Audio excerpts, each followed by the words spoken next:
Three. Hello, everyone. Welcome back to Lime City Wonderland. We have got an amazing run for you, a very special run of Star Wars Jedi Knight Jedi Academy by BuildNye. So take it away, my friend. Hey gamers, how's it going? This is BuildNye, and I'm running this wonderful game called Jedi Academy. I have two wonderful commentators with me today, Mr. Lay Hello, that's me. and Vahist. Oh, that's So, me. Hi. yeah, so we're about to get started in just a second. As you notice, we have a wonderful winter landscape for you all, and we have many surprises in store. Press the button. All right, Press the button. and we got snow. You'll be seeing plenty of that during the run, but let's begin in three, two, one, go. Good luck. All right, Lay, would you like to explain the movement of this great game? Certainly. So this game is built on a Quake 3 engine, and this entails that we have strafe jumping in this game. So whenever we jump and hold W and A or W and D and turn into that diagonal, we'll gain speed. What makes this game unique compared to other games with strafe jumping is that normally whenever we land, we would lose exactly half of our speed. And we're going to be mitigating this in two different ways. So one you can see right here is whenever we go from higher to lower ground, we get to keep all of our speed. This is called an elevation boost, and this forces us to route our landings very precisely. So throughout this run, you'll see Build route his jumps in a way where he always goes from higher to lower ground. And then the other method of mitigating this halving of the speed is something you're going to see in a second, which is called a spin glitch. So whenever Build spins midair like he did there, he will also be able to maintain all of his speed on the next jump. So for the first start of the game, this is going to be very infrequent, and it's mostly going to be supplementary to the elevation boosts we normally do. But as we unlock faster lightsaber styles later, we'll be able to spin much more effectively and to really squeeze out the maximum speed out of that. So honestly, this game is so full of tech that it's very, very hard to explain everything in such a short amount of time. But luckily, Bill has got two backup people to help him get through this. So we're gonna try to explain as much as possible to you in this short amount of time. Yes, So sir. right after finishing up this level, we're gonna get a selection of five missions that we can do. So between all story missions, we can do like these optional missions we can go to, and out of these optional missions, we have to complete 4 out of 5 to progress to the next like story segment of the game. And here we have Tier 1 Rail, which is one of Nice. the most difficult and intense like movement heavy levels in this game, where you can see like all this beautiful routing as Build is clearly like set up several chains of elevation boosts to really traverse this map efficiently. And then across here, we're going into one of the biggest chains in rail, and I'm going to be probably doing the abridged version depending on how my. So what you saw there is a cartwheel. It's it happens a lot when you try to do the spinning midair because the buttons that you need to press to spin and the buttons that you need to press to do a cartwheel are the same. So the timing on when you press those buttons is really key to avoid cartwheels and get spins. Because the cartwheel will drop your velocity to 0 immediately and will mess up a lot of your movement and your preparation on how you approach the terrain ahead. And as you can see, the mercenaries have cool little hats, like Christmas tree hats, to celebrate the season. Yeah, this is the official Jedi Academy Christmas patch. So Probably. upcoming in this level is a very interesting trick. So here we're going to refresh our graphics settings, and what that allows us is to play during the cutscene. So as you can tell by the black bars on the top and the bottom, we are in a cutscene right now, and some cutscenes have very special properties because they move the player when they end. And so we're going to abuse that to let the cutscene teleport us back to the start where we're supposed to start the level normally in order to not have to backtrack from the first part. And that's why we go for the furthest part on this map first. Because on this mission, we have to bring 4 parts back to the ship to repair it. as you can see here, and normally we'd have to go back to deposit them. What's also nice about entering the cutscene at the start is that the worms that are normally here, which you are gonna see in a second, don't bother you during the cutscene because they're not active.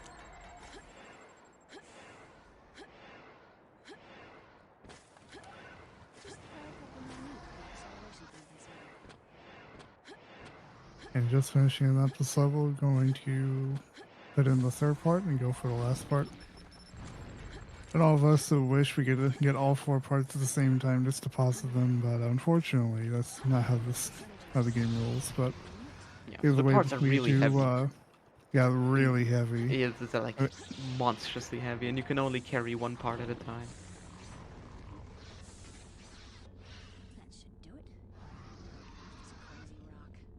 Then moving on to another level, we get to have a little intermission here with Rosh. Then we get to go on to the next tier 1 mission, which is Surprise. Absolutely. I'd like to say a little about Surprise later, or Vahist. This is another very movement-heavy level because, as you can see, the terrain here is very bumpy, and so it allows for a lot of variety when you're like trying to set up these elevation boost chains. You can see Build doing here, getting several elevation boost chains, and then connecting them with individual like spin glitches to maintain the speed all the way through. And here we have canyon climb. So out of this wall right here, there are several like pixels and ledges sticking out of it, like 1 pixel wide ledges. And Build, just knowing where these ledges are, is able to climb up them in just 4 jumps and skip about like 10 seconds of the normal route. So here the developers forgot to put like a wall into this wall, and so we can just walk into here. This is called Prasko's Hole, and so on the other end of Prasko's Hole, we can jump out and back and bounce. This saves about another like 10 to 15 seconds. And here's a very, very cool trick. So normally we would go into the sandcrawler and free the droid, but we can just clip our head through the bottom of this sandcrawler, spawn the droid inside. Then we take a grenade. When we charge the grenade, the hand is gonna go into the sandcrawler. We can activate the droid from the other side, and then we push the crate up in front of the droid away so the droid can come out, skipping the entire crawler, and therefore skipping like the biggest chunk of this level entirely. So we kill these dudes at the end, and it's over.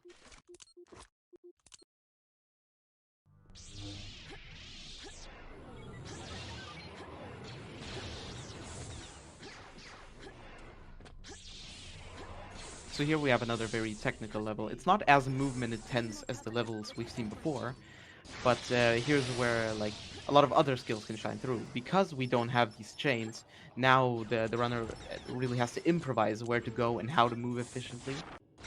And so you're gonna see Build do this here a lot.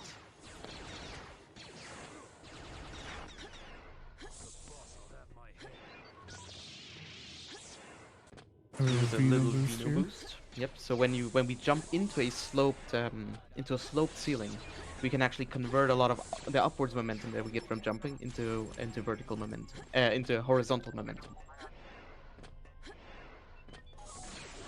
Moving right along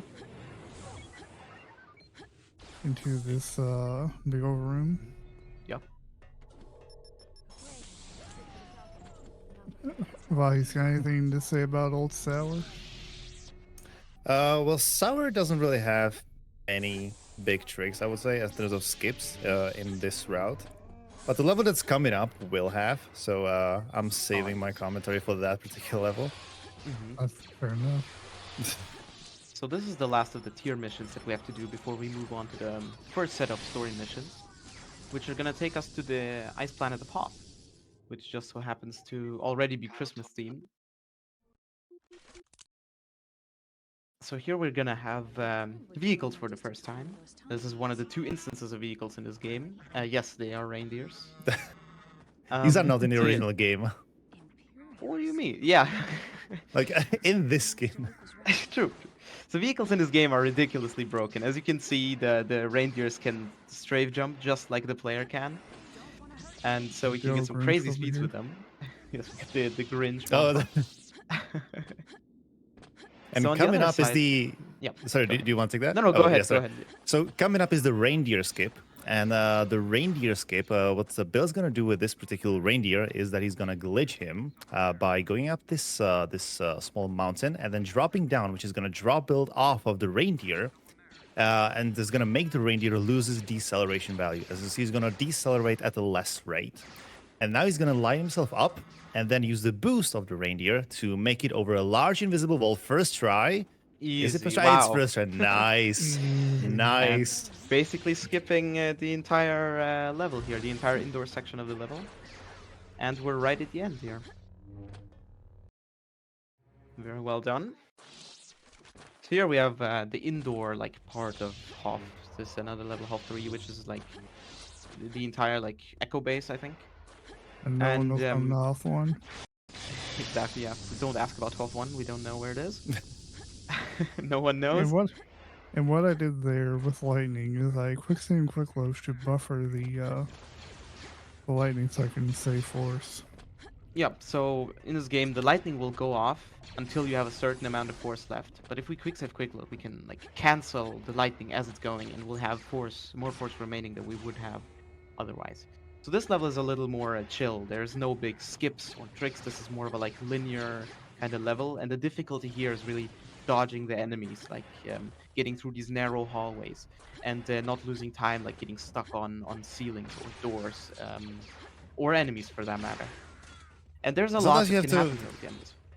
Yeah, so sometimes you have to kill the enemy. And now, since you can kill the enemy with one shot, either with a headshot or if you hit them with their knees, because knees are vital organs for the Stormtroopers. We call that the Skyrim strat. Yes, so you're gonna see Build aim for the knees a lot, or for the head, yeah. if you're skilled, you can do the heads, yeah. I'm coming up on the first boss, which is which is a big tree. It's a Which is a big tree.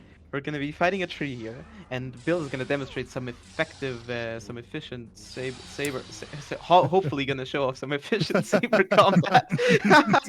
Yeah, making quick work of the boss here.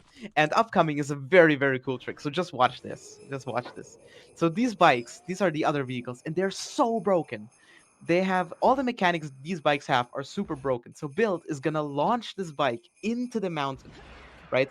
And the bike is gonna remember which way it was going. It's gonna keep bouncing back up the wall. We enable Force Rage to not go under 1 HP, and then we're gonna try to have the bike bounce us up all the way over this huge wall. And it just so happens that right across from this thin wall is the end of the level, despite this level being monstrously large. So in order to save us disk space or like file size, they put the end of the level and the start of the level very close to each other, and then just had the rest of the map like go around them.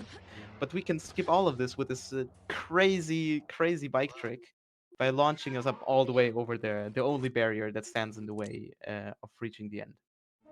So here's another level, another instance of the end and the start being super close together. So on the other side of that broken bridge is the end, and there's a huge invisible wall preventing you from going there, but as you can see, Bill can just jump around this huge wall in one chain. And with the new spin glitch, as you see, we unlock this fast style and we spin a lot more in the air. It's because we've reached the tier 2 missions. And that gives us a new saber style. And with this new saber style, this fast style, we can do spins very, very fast and effectively without losing any speed at all on preparing them.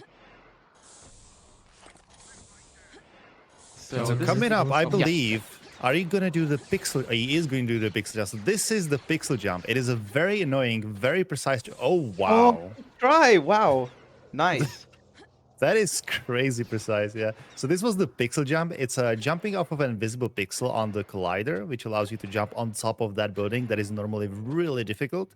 And now we can skip like 80% of the level, roughly, and just go straight to the last boss and just end the level right there. Yeah. And so the gun that Build is holding right now, it shoots in kind of a scatter pattern. Like it has like this weird recoil, and it's really unprecise. But when we use Force Sense level 2, this gun becomes 100% accurate. And this is mentioned nowhere in this game, no description anywhere, but it's clearly an intended mechanic. And we're gonna make use of that to completely trivialize this boss fight. So as you can see, you kind of just enable Force Sense and shoot him until he's dead. Okay, so the upcoming level, Rancor, is the most convoluted level in this entire game. There's so much going on in this, but I'll try to give you a very, very short summary. So, in this level, we have to save prisoners. There's 16 prisoners total, and we only have to save 13 of them. And so, we have to like reach these levers that like Bill just pressed, and we're gonna release groups of prisoners, and in each group there's 4 prisoners. So we're gonna kill 3 of these prisoners. Don't worry about that. They're gonna become relevant a little later. And then we're just gonna traverse the level, and then we're going to press the other buttons from the other side of the window, from the outside. Because this level, the main like focus of this level was backtracking. You go through the same areas a lot, and then press all these buttons from the inside of the like of the building, instead of this outside area right here. And with animation clipping, the same that we did for the sandcrawler earlier, we can press all these buttons from the outside and save ourselves so much backtracking.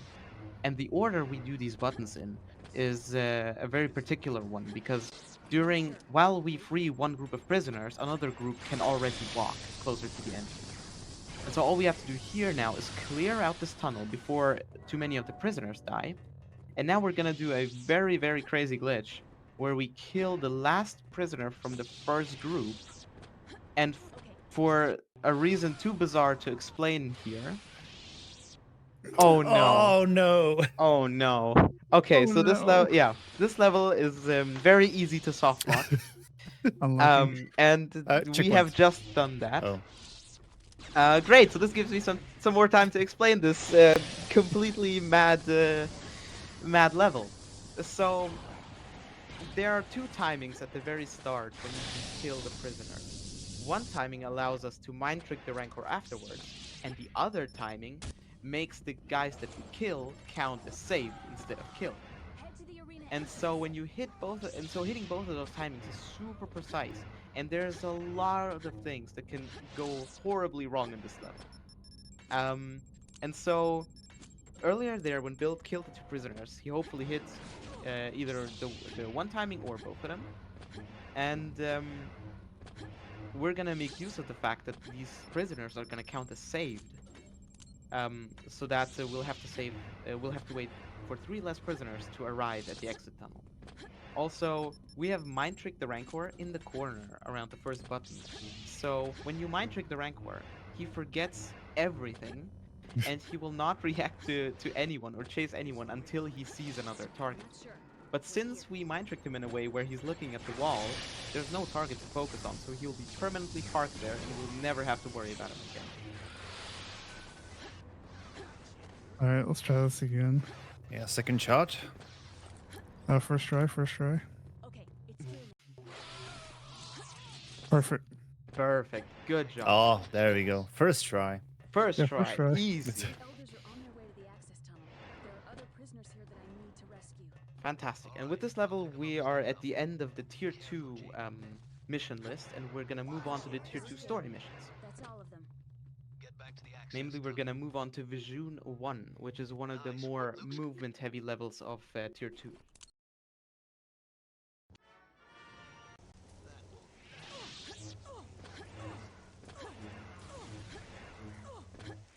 Here we are on the June 1. We get to meet the friendly snowman. Yes. Ow. You meet the friendly snowman who shoots purple rockets at you. Mm-hmm. So That this is canon. This weapon that we picked up from the snowman is by far the best weapon in this entire game, speedrun-wise, and casually as well, to be honest. And filled with some beautiful indoor movement here. Doing really well, approaching one of the most difficult chains in the game, called a Suomi skip, and you're gonna see what that is all about in a second. So I'm gonna shut up for this. First try. Easy! Oh Wow. my god. Wow. What is also nice to mention is that below the numbers that show the speed, you can see whenever it says EB, that means build got an elevation boost. And wherever it says SG, it means build got a spin glitch. And whenever it says cringe, build got neither of those and lost half of the speed.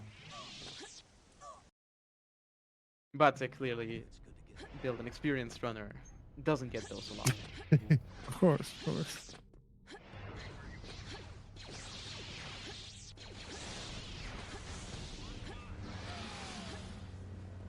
So here we have to make quick work of these three saber-wielding NPCs. And so that way Kyle stops being distracted by them and opens a very important door for us. Yes, and opening that door on the side that like Bill just did will cause the AI pattern of Kyle to go into like a more aggressive state because he knows there's enemies behind that door, and it'll make him come to the door that he needs to open a lot faster. I'm about to do a cool trick here. So here we use the Saves saber about lunge. 1 second. That instantly stops us midair. Like we lose all of our velocity when we do the saber lunge, and so we use that to just get out of that like wind area like just a little bit faster.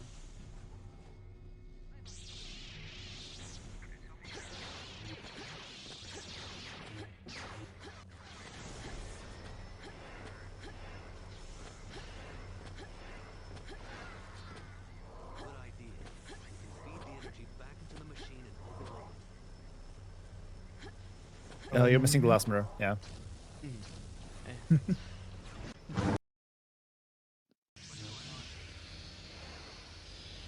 So do you want to try this in no indoors?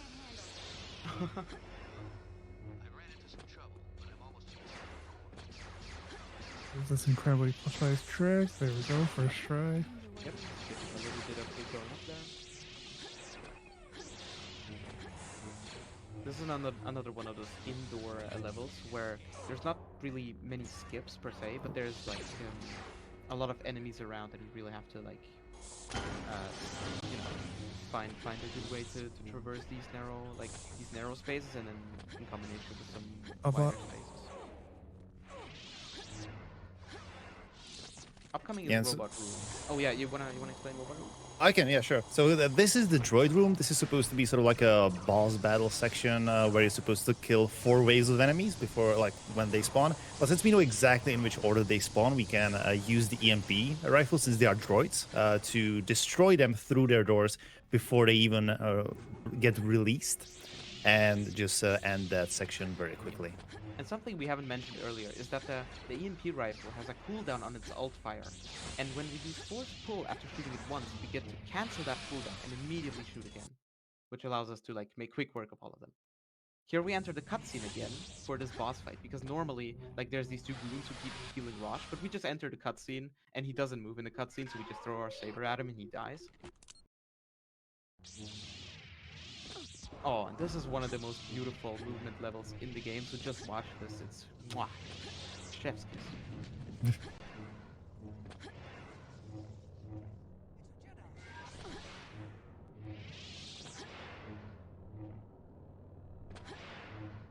Beautiful. Beautiful. So from the start, one big spin glitch chain all the way to the end of the level.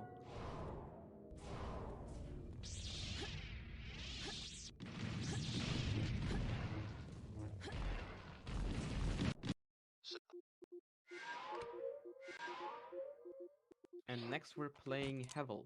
So Hevel is a little bit of a different sort of movement heavy map, because in this level we want to reach the top of a really large tower.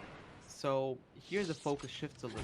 Instead of going as fast as we can, we want to go as high as we can using as little force as we can. So the focus here is really maintaining as much of your force as possible while still making the breaks you have to take to regenerate force as short as possible. So here you can see Bill doing a really difficult chain. Nice little spin glitch. And we can use this purple rifle that we can now select in this tier of missions to accelerate midair. It has like a knockback property, so it's like the Gauss from Half-Life if you're familiar with that speedrun. So you can shoot it behind you to get some extra speed in the opposite direction.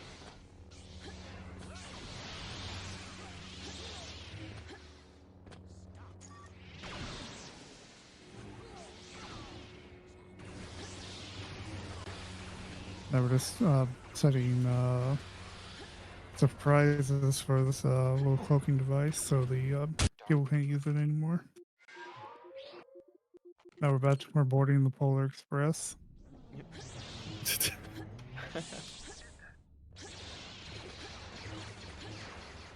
Right, so this Polar level is Express looking a little different than what I remember it. So this level is this, and it's another very tight corridor kind of level. It looks a lot like the predecessor game, Jedi Outcast. It has a lot of the same like colors and door textures and stuff. And it's intentionally made this way because pilot companies used this mission, who was the protagonist of the previous game. And so, yeah, this, like Outcast, this level is filled to the brim with enemies that shoot at you from every angle. This is like the only mission in the game where health is a serious concern. And yeah, traversing this level effectively is beyond difficult, despite there not being any like super intense movement required to complete it.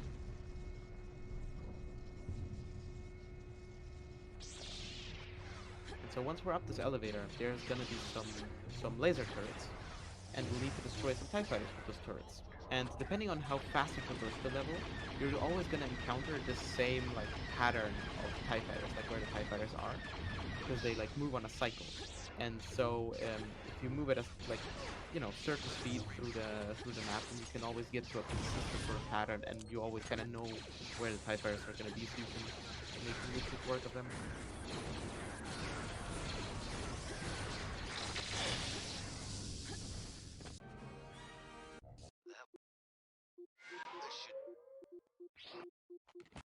And so the last level we're going to play in this tier of missions is Bounty. Bounty is another super movement heavy level. There's no big skips, no nothing. It's just beautiful movement to look at.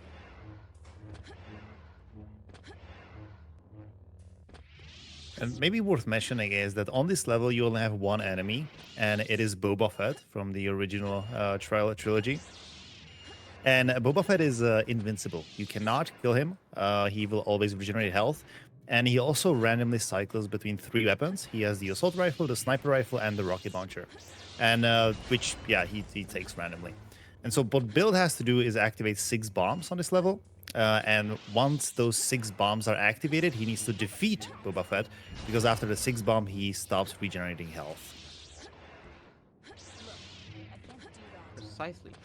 And depending on the weapon, there's gonna be a different method of finishing off Boba at the very end, which we're gonna see shortly once Build shows off some more of this beautiful movement. Like, it really can't be overstated just how deep all the movement tech and just the tech in general goes in this game. There's infinite tech, there's infinite knowledge to be had about this. There's an infinitely high skill ceiling to this game. And yeah, it's the skill incredible. ceiling in this game is insanely high, at least in speedrunning. Yes. And the skill floor is surprisingly low. Like the entrance barrier to this game is barely existent, and yet the skill ceiling is almost infinite. Is he here? Does he have a sniper rifle? Oh, there he is. Oh, there he is. Nice. There we go. So we're moving on to the last set of story missions. This is Tasker 1. This is another level where you need to where the focus is really climbing and not really moving fast, but where it is more about moving up efficiently. Oh, there we go. Oh, you got lag because of the weather effect, yeah. This is a very tricky level. All the slopes we land on are extremely slippery and narrow and steep. And so going up this really quickly is incredibly difficult. So... Oh. So right above here is a nice bridge that we're gonna jump on, right? Okay, the bridge is there. So depending on what trigger you pass, the bridge might just not be there. You can still land on it, it's just not gonna be there. You can still land there. Mm-hmm. On Jasper 2, we're inside the facility. Our dear old pal Rush Pendant is supposedly being held by Allura. Or he wants to come back to the Jedi. Because as you saw in Vajun, he turned to the dark side. Ooh, oh no. Ooh, dark make side. this- Of course we do.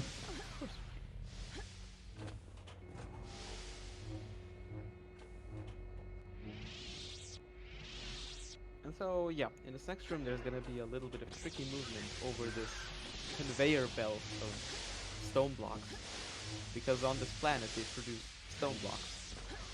If the lava didn't make that obvious. And so here we have to catch a particular cycle when these big chunks of wall open, like that they're crushing these blocks to make it perfect for the production line. Yeah, and we're nearing the next boss fight. Here we're actually gonna put an end to Allura, hopefully, if everything works out. Like a save And here. we're gonna make a safety save here. And we're going to kill Rosh. Oh, you're not entering the cutscene. Interesting. And here, Allura will always drop in this position. And so Build will make use of that to enable speed Oh. and make quick work of her with several precise lunges here. This is actually one of the hardest boss fights casually. And so Build making such a short work of Allura without any major cheese is really impressive. So here, upcoming is one of the sickest, craziest tricks I've seen You've ever probably seen. ever. So there are two pillars below this floor. I'm gonna try to talk a little faster because it's gonna go by so fast. There are two pillars below this floor, right by the door we're trying to go through. And Build has to throw his saber through the floor, turn around at a precise angle, disable the saber at just the right time, so that the saber flies down, hits one pillar, bounces off the wall, and hits the other pillar and opens the door, like he did right there. And all of that completely blind. You don't see anything. You can only hear if you hit the pillars. There's just And I it's got the just- continuation. it's Oh, incredible. that's- yeah, let's Absolutely have the full incredible. continuation.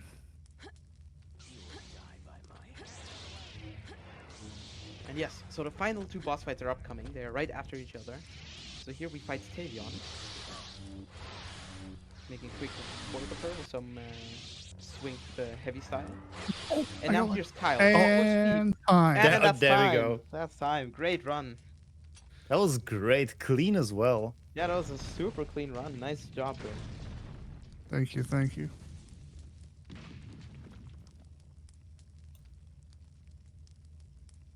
All right. Oh, look, there's also the light side ending if we have time to potentially show that. I was just enjoying the final cutscene. What happened? No worries. Gonna tell my kids this was the nativity. She's taken and Rosh dead. Yeah, Patrick, do we have time for it to showcase the light She felt side ending? betrayed by Rosh, and the anger was too strong. How long is it? It's the same amount of levels, just 2 minutes? Yeah, go 10 for it. minutes-ish. Did you have to play through all 4 levels? Or did you have a safety save? Oh, I have a safety. I just had to Oh, go perfect. through the core 1 and 2 again. If it's 2 minutes, Now, go for it. It's probably less. Yeah, probably less, yeah. all right, and now we choose the light side. Oh, I should have practiced this fight, Build. It might be more than 2 minutes. No, we're good. Oh, no, there we Okay, we're fine. And then Build also has to do the ring door again. And Yes, it's the incredible hard to... texture. Yeah, it's hard to overstate how difficult that trick is. It's one of those things that you might get first try, but even like third try is probably really good. And sometimes you struggle and don't get it for 5 minutes straight. Please don't jinx me. What No if you matter just how good you become at this game, this trick is a run killer. What if he just got deleted multiple times in that fight and we all just had to sit there and watch him like lose the fight over and over again? You had to watch me not do Rendor 15 times.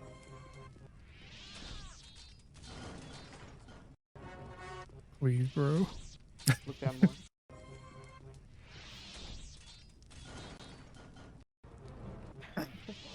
We had This a is we had the a light side race. ending, guys. Yeah, it's just the Jacob doors just don't doesn't open. get through the door. It's the futility of light side. Look down when you turn around. Perfect. Yeah. Oh, there we go. There we go. Let's see, and that's why Mr. Lay's the world record holder, by the way. Oh, stop it.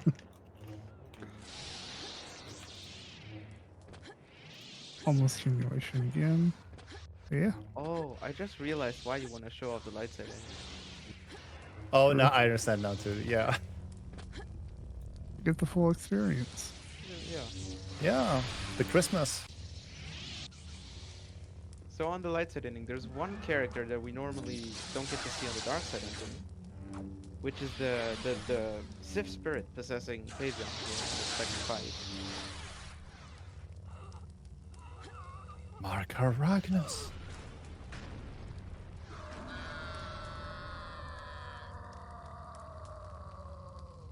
And there we go. That's the Jedi Academy, basically in its entirety from a speedrun perspective. Well done. And we have GG. Christmas Ragnos, the ghost of Christmas past, right there. The spirit of Christmas. But Thank you so much, guys. That run felt like it was just for me. Honestly, I enjoyed it so much. Yes, I now know the true meaning of Christmas. Is there anything else you guys want to add before we jump back to an intermission and get the next run ready? Yeah. Merry Christmas. Yeah, Merry Merry Christmas. Christmas. Shout out to the Jedi Academy community. This run is super easy to learn with the low skill floor and high skill ceiling. You'll have a ton of fun running this game. You can also check out the Discord, speedrun.com, and all that. Thank you, Lay and Vahis, for accompanying me on this great Christmas journey. And we'll see you guys next time. Thanks very much, guys. We've got a great run coming up from you. It's quite a niche game. It's Super Mario 64, 16 star, and it's BuildNye running it. We're going to go to a short intermission, and then we'll